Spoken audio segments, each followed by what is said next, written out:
একটা শিক্ষিত মা দাও, তাহলে আমরা তোমার একটা শিক্ষিত দান দেবো। তা আমাদের সেই যে মাদের সবসময় খেয়াল রাখতে হবে যে আমার ছেলে কি করতেছে।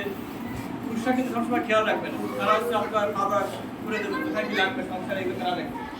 কিন্তু একজন মায়ের দায়িত্ব হচ্ছে তার সন্তানকে মানুষ করবে, তার সন্তানকে মানুষ করবে। যা লাভ করা যাবে সবসময় মায়ের দেখতে হবে কখন আমার ছেলেরা ড্রেস করে যাচ্ছে কিনা, নিয়মিত পড়াশোনা করতেছে কিনা, আমার কীভাবে কী করলে আমার ছেলে পড়বে।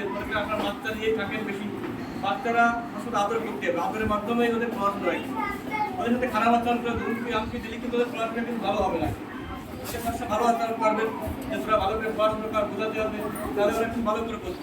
আর সবসময় আপনারা খেয়াল রাখবেন যে ড্রেসের ব্যাপারটা, ড্রেসটা সময় ওদের মানে দেবেন, সকালে উঠেই ওদের খাওয়া দাওয়ার ব্যবস্থা করে তারপর ড্রেস করা দেবেন। সবার দুটো ড্রেস থাকবে, কারণ একটা ড্রেস তো ময়লা হয়ে যায়, আবার 7 দিন তো গ্রামে ধুলো বাড়ি আসতে পারে না। আর ময়লা যদি ড্রেস পরা থাকে তাহলে ওদের এই জন্য আপনাদের একটা পরিষ্কার পরিচ্ছন্ন থাকতে হবে। পরিষ্কার পরিচ্ছন্নতা হচ্ছে ইমানের অঙ্গ। সর্বশেষে আপনারা আমাদের খোঁজ খবর নেবেন, পড়াশোনা করতে কিনা, স্কুলে আসবেন, নিয়ে আসবেন, আবার ওদের সাথে পড়াশোনা কি পড়াশোনা করি সেগুলো বলবেন, ক্লাস কলেজ তাহলে ওদের পড়াশোনা করবেন। পরিশেষে সবার কিছু আহ্বান যে আপনাদের ছেলে কিভাবে মানুষ হবে সে আপনারা খেয়াল